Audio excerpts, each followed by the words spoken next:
नमस्कार, छत्तीसगढ़ एक्सप्रेस में आप सभी का स्वागत है। मैं हूं आपके साथ कविता पांडे। बुलेटिन की शुरुआत बड़ी खबर के साथ करेंगे, जहां छत्तीसगढ़ विधानसभा में प्रश्नकाल में उठा भूमिहीनों को पट्टे देने का मामला।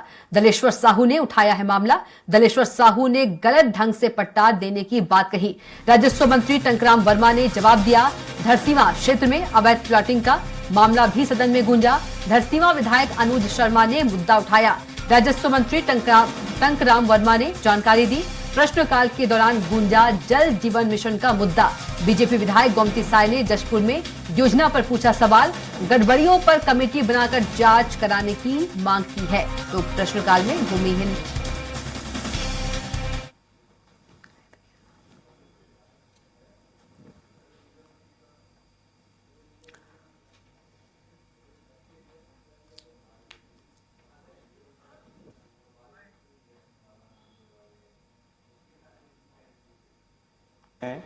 अभी अवैध प्लाटिंग की जो शिकायतें मिली है उसमें भू राजस्व की जो संहिता है, अनाधिकृत कॉलोनी निर्माण, इसके संबंध में आवश्यक कार्रवाई की जा रही है और इस कार्रवाई से माननीय विधायक महोदय को अवगत कराया जाएगा। और चलिए इसी खबर पर ज्यादा जानकारी के साथ रायपुर से हमारे संवाददाता हेमंत शर्मा सीधे जुड़ गए हैं। हेमंत का रुख कर लेते हैं। हेमंत, छत्तीसगढ़ विधानसभा में प्रश्नकाल में भूमिहीनों को पट्टे देने का मामला दलेश्वर साहू ने उठाया और क्या क्या मुद्दे रहे हेमंत? देखिए, छत्तीसगढ़ विधानसभा बजट सत्र का आज 8वां दिन है। प्रश्नकाल में अवैध प्लाटिंग सहित राजीव व्योम मितान क्लब का मामला यहाँ पर उठाते हुए सत्ता पक्ष और विपक्ष के विधायकों ने अपनी अपनी बात रखी।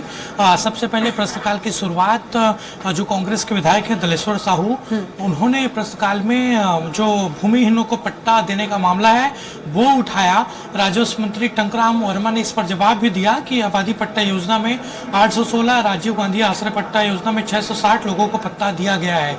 इसके बाद फिर दलेश्वर साहू ने गलत ढंग से पट्टा दिए जाने की बात कही, जिस पर टंकराम वर्मा ने यह जानकारी दी कि गलत ढंग से जारी पट्टे को निरस्त किया गया है। इसके अलावा जो धरसींवा के विधायक हैं अनुज शर्मा, उन्होंने धरसींवा विधानसभा क्षेत्र में अवैध प्लाटिंग का मामला सदन में उठाया और इस पर जो राजस्व मंत्री हैं टंकराम वर्मा, उन्होंने कहा कि धरसींवा में जो अवैध प्लाटिंग हो रही है उसकी शिकायत के आधार पर कार्रवाई की जा रही है। अब तक जो प्रकरण है वो 232 के आसपास हैं और उस पर और जानकारी लेकर कार्रवाई की जाएगी। लेकिन इस सब के अलावा सबसे जो महत्वपूर्ण सवाल था वो राजीव व्योम मितान क्लब को लेकर था और जो उसमें राशि जारी की गई है उसमें किस तरीके से उसकी उपयोगिता आगे होगी, उसको लेकर कांग्रेस के विधायक सावित्री मंडावी ने ये सवाल पूछा था। लेकिन इसी पर चूंकि राजीव व्योम मितान क्लब का मामला काफी जोर शोर से बीजेपी ने चुनाव के दौरान उठाया,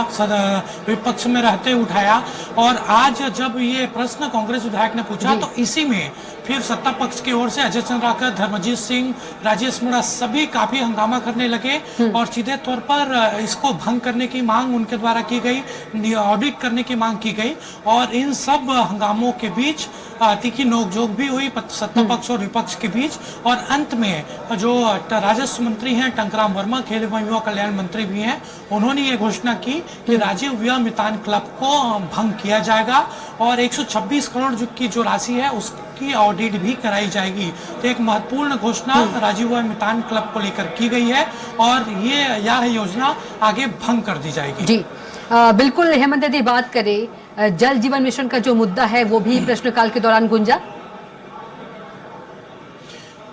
जी, बीजेपी विधायक गोमती साय ने ये मामला उठाया था। स्पेसिफिक जशपुर को लेकर उन्होंने सवाल पूछा और कहा कि गड़बड़ियों पर कमेटी जांच बनाकर जांच इसमें करनी चाहिए और उसके बाद उप मुख्यमंत्री अरुण साव ने इसमें भरोसा दिलाया कि विभाग पूरी गंभीरता से काम कर रहा है और इसमें आगे जांच निश्चित तौर पर की जाएगी। चलिए हेमंत, तमाम जानकारी के लिए आपका बहुत ही धन्यवाद।